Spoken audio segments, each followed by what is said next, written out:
is the North American Service broadcasting on 17.70, 15.42, 12.05. Are you a worshiper of the devil? What have you done to its eyes?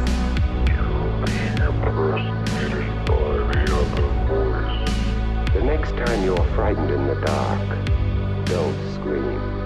They are not what they claim to be. You're listening to Radio.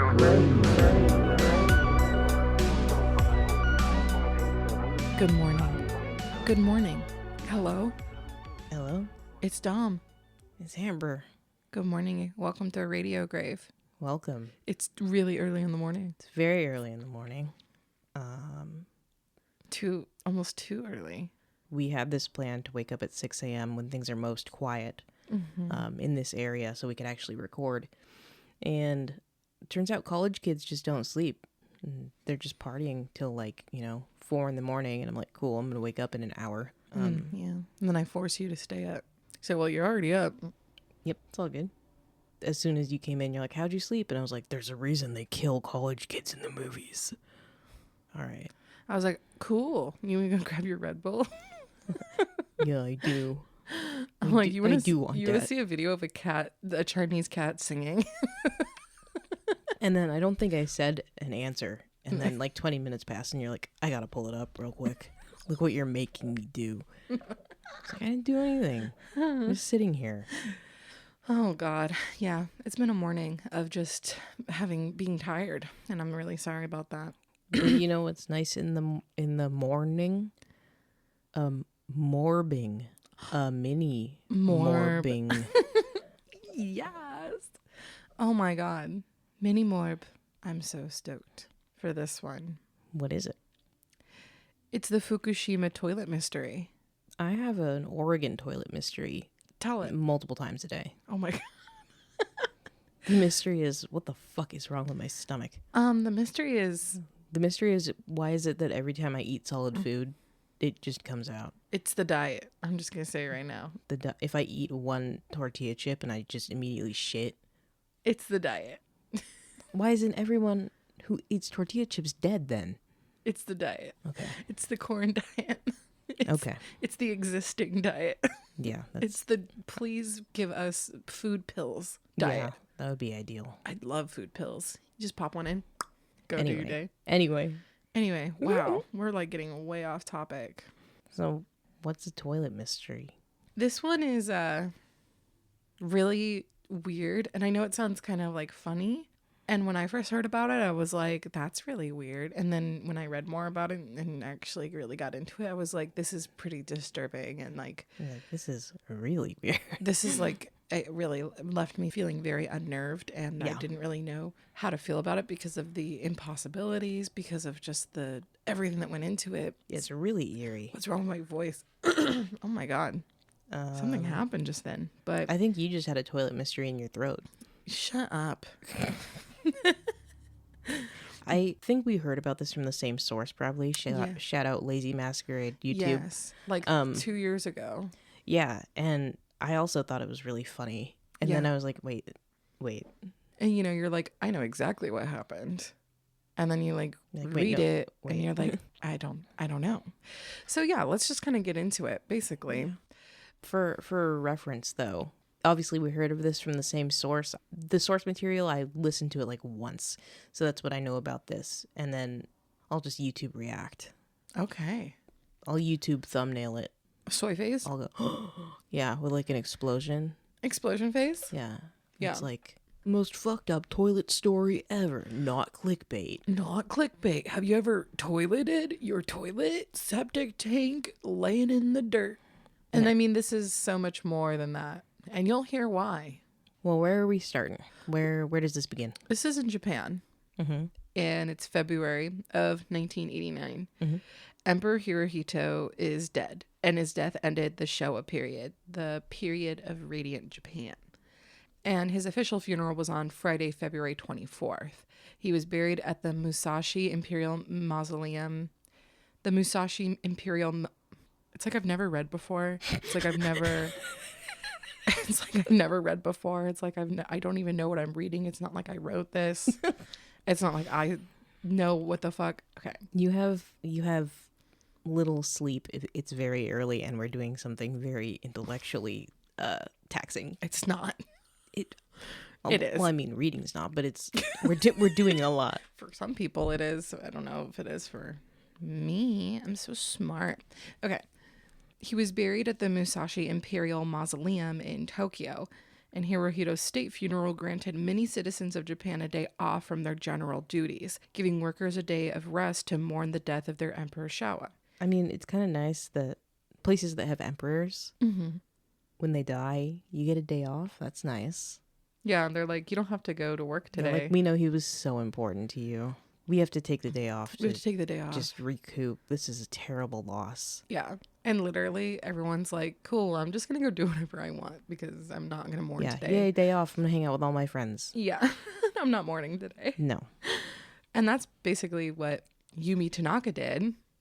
She was 25 years old, and this day, having this extra day off, meant that she was going to have an extra long weekend to relax, so she went to go visit her family. She was a primary school teacher in the small village of Miyakoji in Fukushima Prefecture. At the time, she was living in teachers' housing with a few others who worked at the schools in Miyakoji. And each person who lived in the building had their own private dormitory, which was a huge perk in regards to privacy. So she lived in like a full-ass building. It wasn't like a tall building. It was a structure. Mm-hmm. And then they had their own individual dorms. But they were relatively good-sized dorms. Nice. They're like little studios almost. Yeah. So she ended up leaving Miyakoji on Friday, but she wouldn't return until Monday, February 27th, and then she was back teaching again in the classroom on Tuesday the 28th. So after a busy day at school, Yumi retired to her private dormitory where she could do her own private things, like taking a dump. Sorry, I discovered there's a soundboard on the pod track machine, and It literally only has that. It has three other sound effects. It's not really a soundboard, but still. That's my wife. Okay, I'm so sorry. Go on. Okay. So she's taking a dump. Yeah. But here's the thing. Her dormitory did not have a modern style toilet. It was a squat toilet. If you don't know what a squat toilet... It's a squat toilet. If you don't know what a squat toilet is, I'll just explain it to you. But they're exactly what they sound like. Most squat toilets are long, oval, or rectangular shaped bowls in the floor with a hole for the waste. Some squat toilets, which exist today, have plumbing and running water to move the waste into a septic system, but Yumi's toilet was more simple. Yumi's squat toilet was old-fashioned and used a U-shaped septic system. Basically, the waste falls down one end of the tube into a little bit of water at the bottom of the septic tank reservoir, which is about 4 feet long and about 1.5 feet high. Then the waste gets sucked out the other end of the tube by a machine. I'm that machine. So this secondary pipe is usually located just on the other side of the wall, exposed to the outside world, so it can just be easily serviced once or twice a week. So if you can imagine, it's just like shit toilet falling down, going into a reservoir, and then going back up. It's literally in the shape of a U. Yeah. One end is inside, one end is outside. Yeah. That's it. And it's not very big. It's not. Yeah, it's like deep. 4 feet. Yeah, it's like 2 feet down, 4 feet long in the bottom. It's like a really then... shallow U. So, back to Yumi taking a dump. After using the toilet, Yumi turned around and looked down into the dark hole of the tank. And I can imagine it was similar to just looking down into an open tank or like porta potty. Yeah, which is spooky. Yeah, except maybe less like blue. Mm-hmm. It was then that Yumi thought she could see more than just a bunch of waste. She realized she could see what looked like a dark colored leather shoe. Did she poop that out? Yeah. And this was bothersome, obviously, because why is there a shoe in there? So she thought, oh, well, someone had been dropping things into her septic tank from the outside. Like, oh my God, what a total invasion of privacy. It seemed like the only explanation for why there was a shoe inside of her septic tank. Mm-hmm. But that was certainly not the case. Yumi decided to investigate the other end of the septic tank. So she went outside around the side of the building, and she could see that the heavy concrete lid covering the septic tank hole had been moved, but it wasn't fully covering the opening. She moved the lid out of the way in order to get a full view down into the tank, and after one glance, her heart skipped a beat, because in the narrow tube of the tank, she could see 2 human feet. Yumi immediately contacted the authorities, and she claimed that there was some sort of pervert hiding in her squad toilet. But once they arrived, they quickly determined that the pervert in the tank was dead. Who put this pervert in here? How did this pervert get in here? Well, that's the fucking mystery. Removing the body would prove to be difficult because the outside opening of the septic tank tube was only 14 inches wide, and the opening inside Yumi's bathroom was only 7 inches. So we know which side they entered into, but 14 inches is Quite small. I mean, do we know how big he was? Does it say? Okay. Yeah, we'll get into it, but 14, yeah. My wiener would barely fit in there. So big. I meant to hit that before you said so big, but yeah.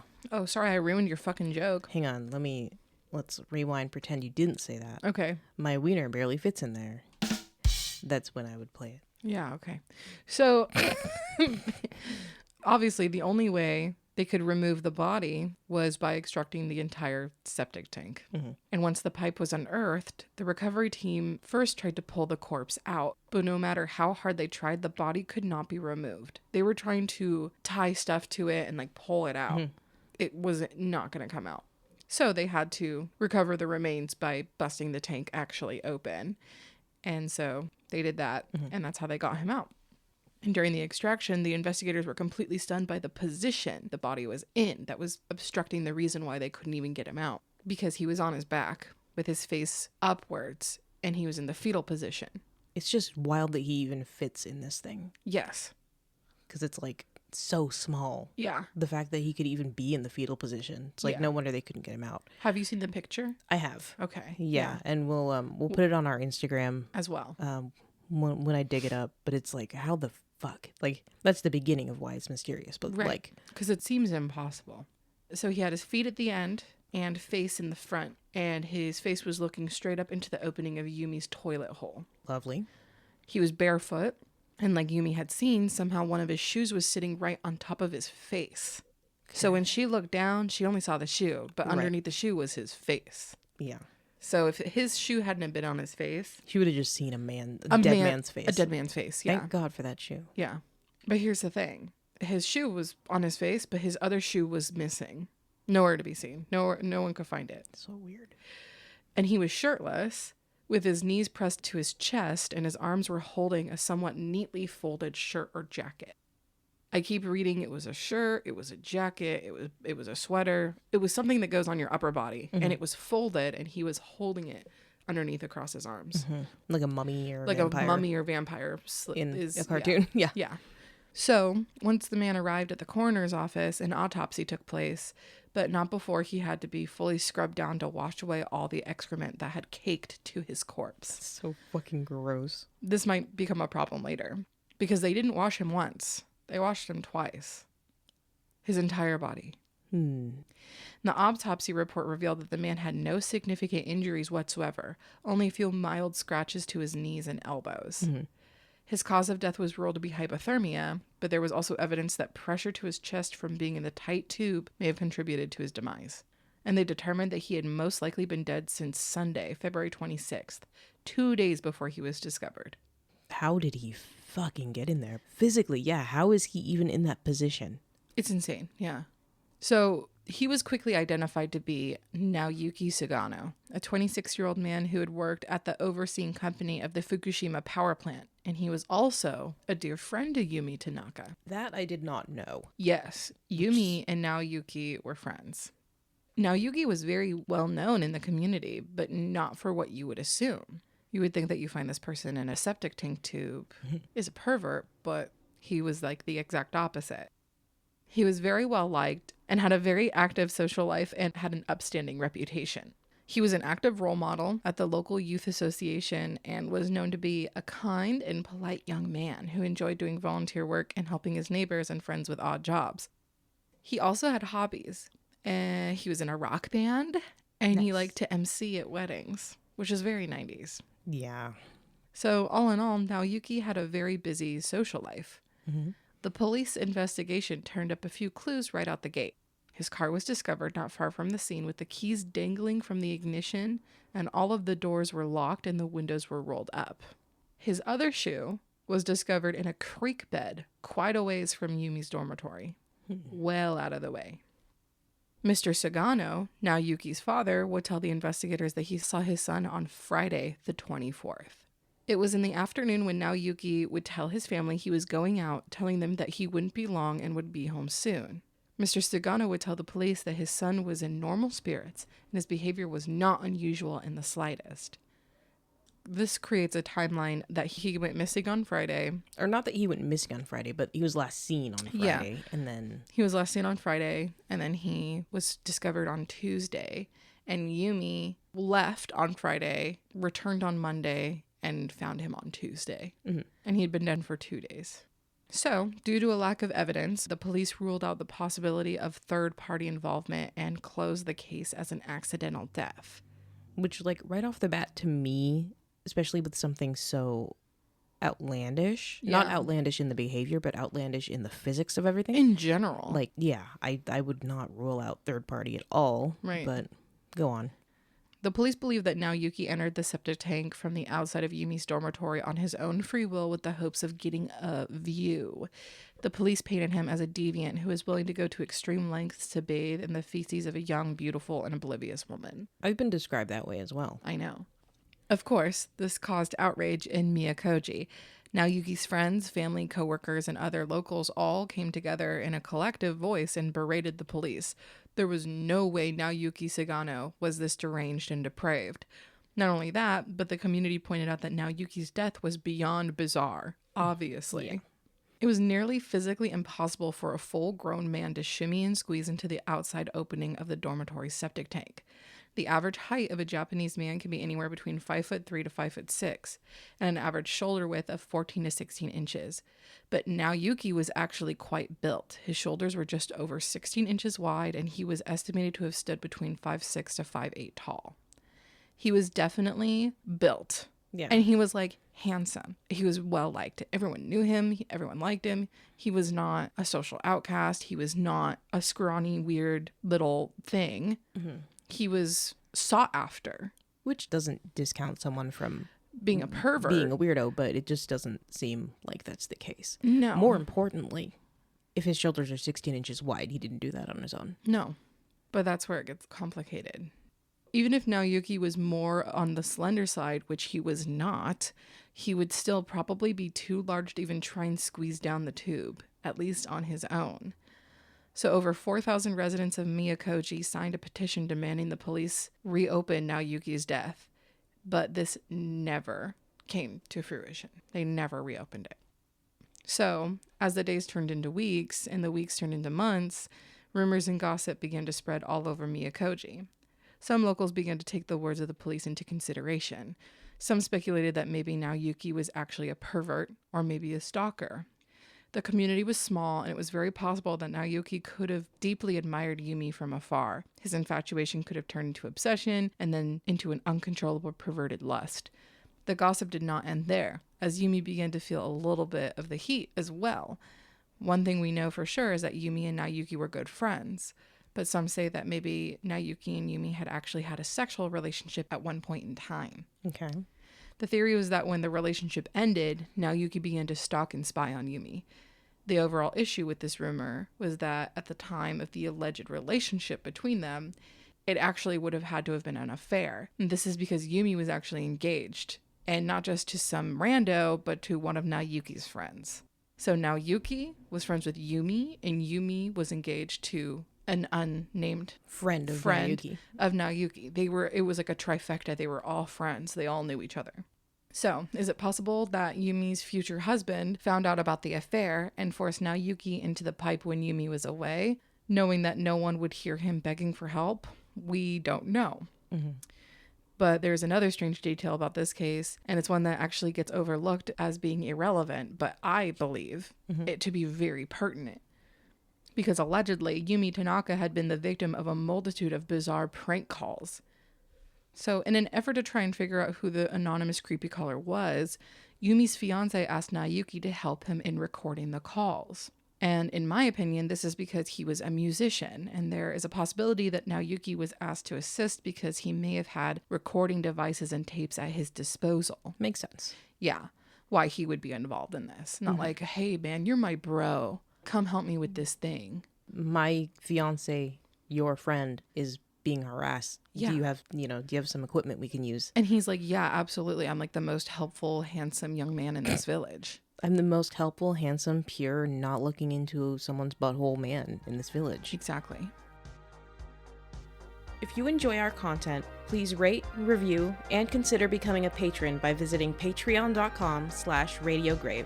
You can also support us with a one-time donation by visiting buymeacoffee.com/radiograve. Your patronage and support helps us continue to create content for you. You can stay up to date with us by following our Instagram account, Radio Grave Podcast. Thank you for listening. So just a month before Naoyuki was found in the septic tank, Naoyuki, Yumi, and her fiance were successful in capturing a few of these perverted calls, and they immediately took the recordings to the authorities, but they were not interested. Which is odd, Yes. because I feel like in Japan, especially back then, people were very concerned with creepers and Yes. perverts and Yes. It's like a whole thing. so it's like my fiance who is marrying me is being harassed Yeah. sexually on the phone, and then the cops would have been like, Yeah. oh my god, but I guess not. We don't know how exactly the calls sounded. Yeah. We don't know if it was explicitly perverted or if it was someone like... Just because breathing on the phone. they refer to them as prank calls, but they don't say whether or not they were perverted. In my opinion, it makes it seem like they were. Mm-hmm. But obviously the police were like, what are we supposed to do with this? I think it's interesting because it actually creates a whole different possibility of like a whole different theory. When we look at it, what if Naoyuki had gone to Yumi's dormitory to say farewell as she left for the long weekend, and when he arrived, he discovered someone who was not supposed to be there? Mm-hmm. So who's to say that there wasn't someone fucking being weird? Yeah. That's just something that's out there, but it kind of like adds this whole new element that no one's really talked about before. So there are also other theories that have become more popular, but they're also more political because things had been really stressful at the Fukushima power plant, I guess. One of Naoyuki's supervisors had recently committed suicide by jumping in front of a train at Tokyo's Ueno station. His death was possibly due to the fact that just 1 month before he took his own life, there had been an accident at the Fukushima power plant. This accident resulted in one of the reactors needing to be shut down and required maintenance for an undetermined amount of time, leaving many out of work. Because of the death of his supervisor and the lack of work from the reactor shutdown, Naoyuki ended up being out of work for quite some time. And with this free time, Naoyuki became more involved in local politics. He became a huge supporter of Miyakoji's mayor at the time, Tadashiro Watanabe. And Tadashiro Watanabe was actually running for re-election, and Naoyuki wanted him to win. He wanted to help him. And he became deeply involved with his campaign, and he even made speeches endorsing Tadashiro. He was like balls in. Balls in Tadashiro. Balls in Tadashiro. That was like his slogan. Balls in Reagan Bush. So, but out of nowhere, in the middle of the campaign, Naoyuki suddenly removed himself and withdrew his once undying support for Tadashiro. This is because Naoyuki had discovered that Tadashiro was a corrupt fraud. Tadashiro had been buying votes from the local villagers in order to win his re-election. And once Tadashiro was officially voted in, Naoyuki turned his back on him for good. And so, a once outspoken supporter would soon turn into an outspoken critic. On Thursday, the 23rd, only 5 days before being found in the tank, Naoyuki would play a show with his rock band at a local bar. On this night, Naoyuki and his band played a new song, one which was aggressive with a deliberate message. Punk rock. The lyrics of the song would blatantly criticize not only Tadashiro for being a greedy crook, but also the villagers of Miyakoji. The lyrics would berate the locals for being so naive, mocking them for being so easily manipulated by money. You know what's funny, though? The fact that in his song, he's like, fuck you, you sheep, you're so blind. And then, like, 2 days before, he's like, I love him. Balls deep, dude. Balls deep in Tadashiro. Balls deep in... And then he's like, you guys are idiots. Right. As he's pulling his dick out of him. You guys are stupid. He's like, you're so manipulated. You're so manipulated by money, and you're naive, and you're blind. And they're like, well, you're about to be fucking shoved into a septic tank. Oh, my God. So... Anyway, After the show, Naoyuki would end up having a heated confrontation with several supporters of Tadashiro, all young men who were a part of the youth club. Naoyuki had been a role model for many of these young men, but now they were at odds. The young men publicly rejected Naoyuki for betraying them, and witnesses claimed to have watched the young men follow Naoyuki to his car at the end of the night. So this was 5 days before he was found. Whether or not Naoyuki and the young men were arguing more or if they were trying to intimidate Naoyuki is unknown, but what we do know is Naoyuki would get home safely that night and go missing the very next day. Right. So, nothing makes sense. Dead or alive, extreme septic volleyball. I love that. I was so happy when I wrote that, and then I realized what I was writing about. This is oh. I'm like, I'm so fucking funny right now. This is like the funniest I've ever been in my life. Oh yeah, it's a dead guy. Yeah, I forgot. Like really bad. Anyway, so we do not know that Naoyuki died 2 days before he was discovered. We do know. Oh yeah. I'm like, what? We do know that Naoyuki died 2 days before he was discovered. Whether or not he died in the pipe or elsewhere is unknown. If he had been alive in the pipe, how long was he in there while he's... Are you playing Quick King game? No, I was checking my Instagram. Oh, how's it going? Good? Fine. It went buzz, so I was checking it. Oh, okay. I was playing King game earlier. Yeah, I know. I don't judge. I'm listening. I know you are. So, how long was he in there while still breathing? If we believe the autopsy report was true, which we will revisit this in just a moment, the report suggested he died from hypothermia, but there was also evidence he had suffered from pressure to his chest, which possibly contributed to his death. I would think so, yeah. Yeah.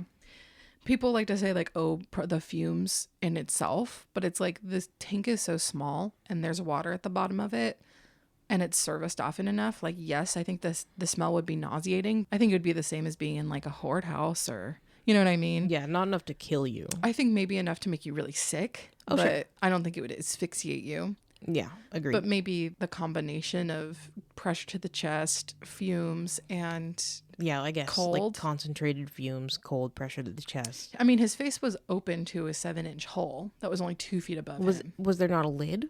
No, because it's a squat toilet. Squat toilets don't have lids? No, they're just open. Gross. I mean, don't say that. It's gross, but it's like very normal. Just not in this country. So don't be a xenophobe right now. Gross. Well, people wipe their butts with leaves. That's gross too. Where do they do that? Everywhere. The forest. Duh. Have you ever played that game? What? The Forest? No. There's cannibals in it. We played. Never mind. Okay. So February's low temperatures and the cold septic waste could 100% cause Naoyuki to go into a hypothermic shock. Death from hypothermia can occur in as little as 15 to 45 minutes after hypothermia sets in. That's pretty fast. The tightness of the tube is obviously responsible for the pressure to the chest and restricted airflow. It seems very unlikely that Naoyuki could have been alive for more than just a few hours in the septic tank.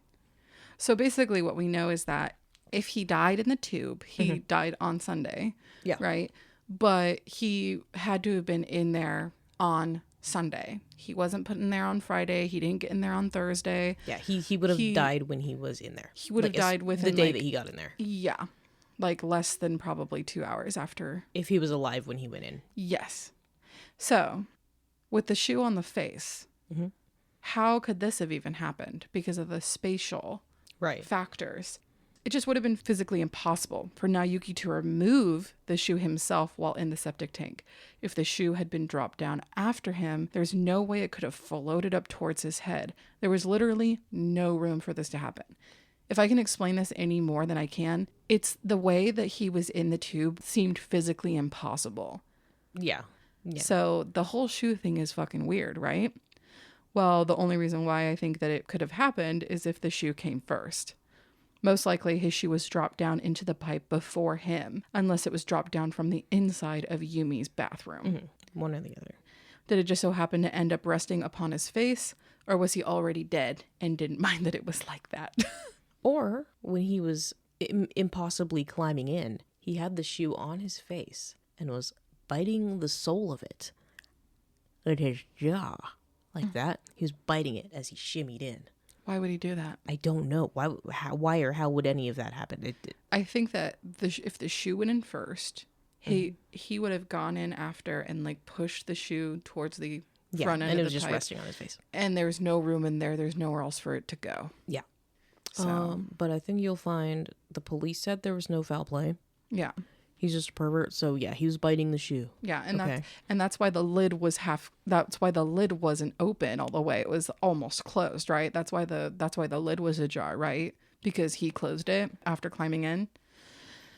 Yes. So, same thing with the shoe. It was physically impossible for Naoki to remove his shirt, fold it up, and then hug it close to his chest. And as we know, the septic tank, blah, blah, blah. And oh, jinx. No, you go ahead. I remember very clearly it being mentioned that the shirt he was holding was clean, folded, tucked in his arms, and it was clean. It wasn't like he It wasn't like his was wearing it and then took it off. yeah, and then went in there and took it off. So it's like, what the fuck? It's just weird. The locked car with keys inside. There are two possibilities. Naoki could have driven his car to the location and just so happened to lock his keys in his vehicle on accident. Or someone else may have had his keys and purposefully locked them inside. Not exactly sure what the purpose would be for that, though. We do know that the police decided to not go forward with a possible foul play investigation. There is a pretty good chance that Naoki's car was never fully searched or examined. Yeah, there could have been Yeah. anything going on in there. I think they literally just returned it to his parents, and Yeah. that's it. They're like, here's And your they Judson's probably car. just like sold it or like had it impounded or whatever. Yeah. With the shoe in the creek, this detail is extremely mysterious because it changes the whole case, because it just doesn't seem like it makes any sense. Why was his other shoe so far away and in such a strange place? And was it just ditched there? Was it possible he had been abducted and taken to a secondary location? Maybe his abductors forced themselves into his car and ordered him to drive somewhere secluded. Like, we don't know. But why take Naoki somewhere so private if they weren't going to kill him there? Or even just rough him up a bit? Naoki had no evidence of any sort of major injuries. Or so we think. And think is really all we can do is like speculate if he had injuries or not. Right. We can't say anything is for sure because there's evidence that it was a bad autopsy. Naoki's remains were mishandled and evidence was lost from the washing process of the autopsy. And then also, the doctor who performed the autopsy on Naoki's remains was quick to determine there was no foul play, and some would say that it was too quick. And in a surprising twist, this same doctor would immediately resign from his position after. And these details are just too weird to not take into consideration. So, the last thing is that there's missing time. Where was Naoki between Friday the 24th when his parents saw him and Sunday the 26th when he died? 2 days is a long time to be missing in a small community. We are unsure if his parents ever reported him missing, and if they had, we don't know if the police even cared to look into it. This is so suspicious that it seems that even after Naoki's autopsy showed he had only been dead for 2 days, authorities did not care that there were the 2 days before that were unaccounted for. Right. Well, and it could have been that that wasn't even the time he died. Right. Who knows? What, Sunday? Yeah. Because of the autopsy. Yeah. It's all fucked up. If he went missing on Friday, died from exposure 2 days later, that's not a thing. Like with the hypothermia thing, with the compression to the chest, there's no way he would have been alive for 2 days in the septic tank. Yeah. And this whole thing smells like a cover-up. If he did die on the 26th, where do you think he was? That's the question. No, I'm genuinely asking, where do you think he was? Where do I think he was? Yeah. That's hard. I know he wasn't in the tank. Yeah. He couldn't be in the tank. He couldn't have been in the tank. I think maybe he was with someone. Yeah. So what can we even believe?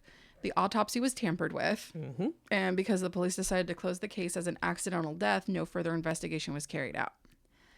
So in regard to the death of Naoki Sagano, we have nothing concrete to stand on. We have no evidence, no honest timeline, no real suspects, and a tampered and possibly forged autopsy report. So what was the motive?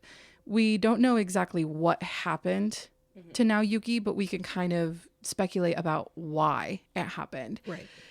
Could have been a possible hit to be carried out by the Yakuza ordered by Mayor Tadashiro. This is like pretty possible. I think a lot of people think that this is what happened, that it was a political hit.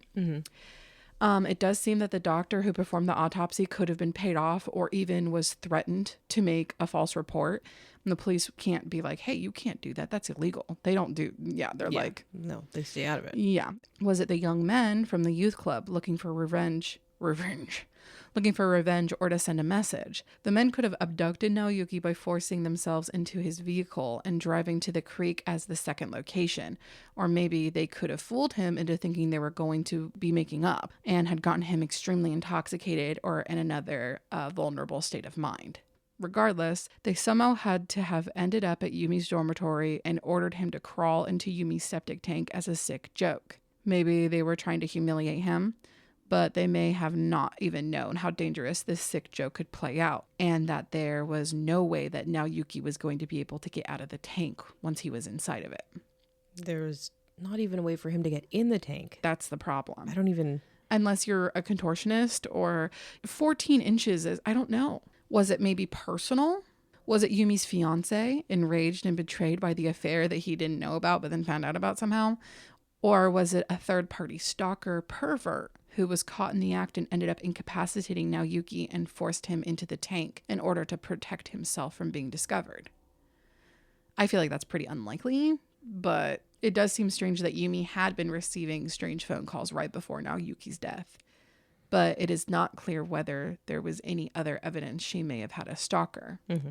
This also kind of begs the question of like, if Naoyuki was stalking her or if Naoyuki was calling her, and how was he recording it how at the was same he time? also recording it at the same time? Yeah. But we don't know what he was like in his private life, but I don't think he was like this. Yeah. But still, the possibility is that it could have been accidental. Did Naoyuki willingly climb into the tank in order to carry out a sexual fantasy? Maybe he was a creep, and with all the evidence we have already gone over, this very well may have been what happened to Naoyuki, but the location of his shoes are what leave me feeling so conflicted about this story. We really just don't know. I just feel really, really conflicted, and it like grosses me out because it's just so weird. You think it was a hit, though? I don't know. I don't know what. It makes the most sense to me. Because of the political? Yeah, just motive-wise and like with some of the evidence, if true. Right. But it sucks because you can't say anything because we don't know if any of the evidence is true. Exactly. Because they're like, oh, well, he didn't have any like substantial wounds. He didn't have this, he didn't have that. And it's like, well, he should have regardless. He should have regardless. Like, or if he maybe was alive when he went into the tank, he might have been so drunk that he could have just been folded up and placed in there. And there are incredible things that happen to people when they drink physically. Yeah, tell me about it. You know, or he could have been drugged. And I feel like even if you were a pervert and you climbed in there, he would have known that he wasn't going to be able to get out of it. And when I say like, it's literally, it's not like a pipe sticking up out of the ground. It's a hole in the ground. Yeah. It is a literal 14-inch hole with a cover over it that you would have to like get into. The position he was in, right? Mm-hmm. He would have had to have gone head down first with his face facing the house. The way he would have to go in backwards. He would have had to upside down. Yeah, backwards, upside down. In a physical sense, I would think that I would just go head first down, but that means he had to go like back bend. Yeah. Like he had to back bend down into the hole. handstand his way into it. Yes. Or balance into it because of where the hole was located outside of the house. Right. But really, really easy way for him to get down in there in that position was if he was picked up and put in there. And put in there. How is he in the fetal position? How is he in the fetal position? I don't know. How would he have moved his legs? What seems likely to me is that, yeah, it was a political thing. It was a cover-up. But when they released information from the autopsy, they left certain things in that they should have and took out certain things that they shouldn't have. Things that would make it more believable. No matter how large or he was or how small he was considered to be by any standards, he was still 5'7", 5'8", with widely built shoulders, over 16 inches. You know what I mean? Like, even him being tied up doesn't make sense. You want to really reach? Yeah. You want me to really reach? Yeah. He was teleported into it. Maybe not teleported, maybe like beamed, like phased in. Like in those national park disappearances where you turn your head, you turn back, and they're poof, gone from existence. Yeah. Could be something like that, where someone got poofed out of existence and poofed back into existence. Right, but in like not a great space. Yeah, and in a weird position, he beamed back. One shoe beamed in the river, one shoe beamed on top of his head. Maybe we should call David Politis and get his opinion on it. Maybe we should call David Blaine. We should totally call David Blaine. The only person who could do this is David Blaine. Literally. Holy fuck. Dude, he should do a trick recreation. Of him Be like, in the tank. my distant relative, Naoyuki. Is died. he Japanese? No. Oh. Very distant. My very distant relative. Like What is Adam and David- Eve style. What is David Blaine? Well, I'm like, what is David Blaine anyway? A magician. How do you identify, like, ethnically? Musician. Magical. I'm magical musician. I'm a magical musician. David Blaine's not a musician. I mean, wait, magician. Oh my god. You're thinking of Chris Angel. Mind Is he freak. a musician now? He has a steakhouse. Isn't he Did the you one- know that? But yeah, if we really want to reach, then yeah, he could have beamed out of this plane, beamed back in. He's all skewed up. Yeah. Here's the thing. Mm-hmm. Not like I'm saying that's wrong. I'm just moving to something that Different, yeah. I think. If he was a pervert, if this was his plan all along, I don't think that this would be the first time he's ever done something like this. There is an escalation process that happens with behavior like this. Yeah.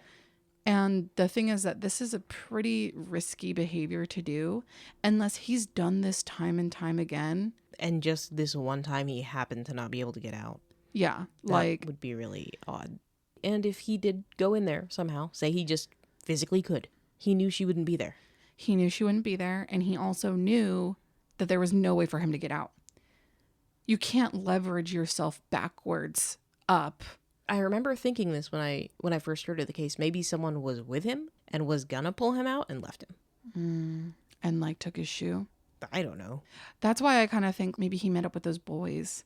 That sounds bad. Maybe I'm just meeting up with some boys and then I'm Maybe- gonna crawl in a toilet later. maybe they did confront him and they were like, hey, we're really sorry. Like, can we go grab drinks? You know, it could have just been a prank where, you know, he was all fucked up and his shoe fell off. Here's your stupid fucking shoe. Like, haha, we're going to throw it in the septic tank. And now you could have been like, oh shit, my shoe. And was all fucked up. And they're like, you know, it's even funnier if we put you in the septic tank. How would he be in the fetal position? I don't know. Why is he folded up? It doesn't make sense. But it's because we can't trust the autopsy report. Yeah. He that's literally could have been like, cut from the waist down. yeah, or something. You know what I mean? Yeah, he could have had a gunshot wound in his head. Yeah. No one would have known. There could have been a goddamn note left on his chest, but they wouldn't say anything. Yeah.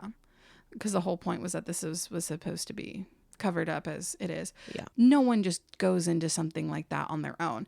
Like, he's not stupid. Even children know. Right. If you go down in there, you're not coming back up. And that's why it's so important to have a good public image. When you're in a weird situation like that you didn't go in there on your own. Even if he had crawled in there all on his own for a sick little bath, how did the lid get partially closed behind him?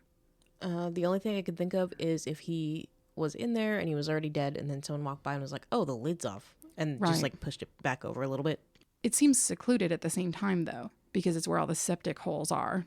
Maybe there was a landscaper. Yeah. That's all I would be able to think. We only have a little bit of story, a fucked up autopsy, a fucked up police report. So there's just no way to know anything. No. And it'll never get solved. And here's why. Because Japan's statute of limitations on murder cases was abolished in 2010, but they only gave post-1994 murder cases an infinite investigation time. So they're like, hey, all these murders that occurred 16 years prior to this, we can reopen them, but anything before that, no.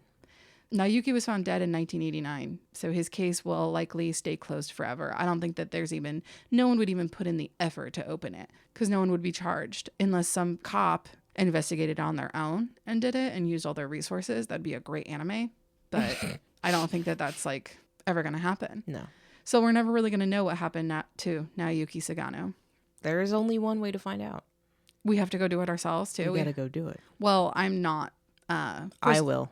Okay. And I'll be sure to pull you out. Appreciate that. I don't think you'll be able to, but Yeah. at least I'll go out the way I came in and doing what I loved. Which is... Sniffing poop. Oh, terrible. With shoe on my face. Can I just say, too, that I just feel like so unnerved by using my squat toilet and then looking down and seeing a shoe and being like, what the fuck? And then discovering that your friend is underneath the shoe, his face, Yeah. I can't even like cope. When they find me like that, are you going to be weirded out? Yeah, but I'll also say like, you know. You're like, oh, well, she was a fucking pervert weirdo. So Yeah, I will. kind say of that. checks out. Yeah, I'll totally say that. Thanks. You're welcome. And then we'll close the case. Done. So that was the Fukushima toilet mystery, which will forever stay a mystery, and it's so tragic.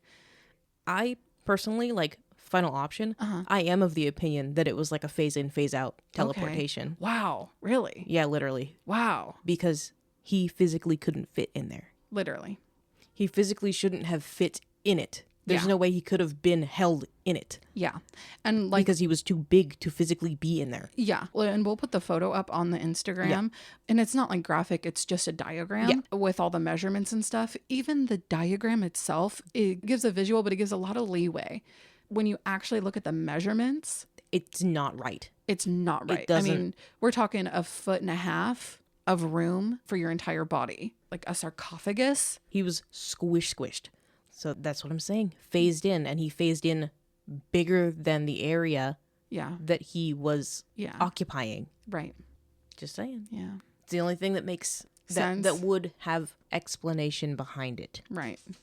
Oh, looks like our time is up. Cat's clawing at the door. I mean, the coffin lid. My bad. Fuck. Well, thank you for joining us this week for this mini. We'll have more like these to come. I don't think we're going to have a whole lot of minis this season, but because we have a lot of larger series. But Still nice to have something that's short and sweet and a little bit of a break. a little poopy, a little phase in, phase out, a little teleporty. a little It all comes back to aliens, dude. I swear to God. oh, now you're an alien person. I have been, just not to the extent you are. I'm an alien person of like, if it doesn't make sense, aliens. That is like not what you said. No, if it doesn't make sense, it can only be aliens. No, we're not going to do this. Okay. All I don't right. remember. And that's okay. But because you know It's what? probably aliens. I'm going to Why I insert can't- it right here because it's just so weird. You think it was a hit though? I don't know. I don't know what. It makes the most sense to me. Because of the political. Yeah, just motive wise and like Was if he was picked up and put in there. and Yeah. put in there. Like- when Yeah. I'm like, I think he got abducted. I think he got And I'm sucked like, up into an airship. And you're like, Just I don't because think... there's no explanation doesn't mean it was that. Yeah. We see? can get into that later. Okay. Well, yeah. Off mic. That's it. Just saying. Okay. Aliens. Put that in your outtake and okay. smoke it. So if he's phasing in, phasing out, is that aliens or is that like metaphysical phenomena? I guess I put those in the same pool. Okay. Yeah.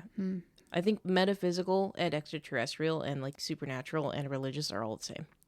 Maybe they're related, but I don't think that they're the I think same. they're all the same source. They're the same cast. Oh, They're the same soup. really? It's all one can of soup. Wow. That's a really hot take. It's all soup. It's all soup. It's a paranormal soup. It's a spiritual soup. Thank you for joining us. We always appreciate when you guys come back every week. And Do you tell your listener, do you tell your coworkers, you're like, oh, I gotta go visit this grave. It's private. It's important. I have to go put flowers on this grave. You don't even know us, dude. We're like ringing the bell. We're like, help. And you're like, Yeah. no. Do you pee on the grave? You're pissing on us? Are you serious? Are you serious right now? I thought it smelled like piss. I thought it was just me. I knew it wasn't you. I don't pee. You've never peed before, but I absorb. I pee. I have toilet mysteries all day long.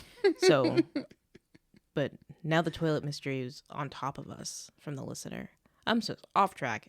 Thank you for listening. Thank you for listeing. Have a good day. Bye. Or have a good night. Oh, Or have a good day at work. Or have a good workout. I don't know what you're doing. have a good toilet mystery. Yeah, have a good dump. Bye. Have a good one. Bye. At 2 a.m. Eastern Standard Time, multiple unidentified objects were confirmed to have entered Earth's atmosphere. It is speculated that these objects are of extraterrestrial origin. The broadcast will quiet at this time for your safety. Continue to carry out the following instructions. Radio Grave is hosted by Amber Byland and Dominique Makasuya. Music courtesy of AOA Music, Carl Casey at White Bat Audio, and intro music by Simon Bickbyler. Audio mixing and editing by Amber Byland. Logo and cover art by Dominique Makasuya. All other media and sound clips used are protected under fair use and are for the purpose of criticism, commentary, news reporting, education, and research. Thanks for listening. Goodbye.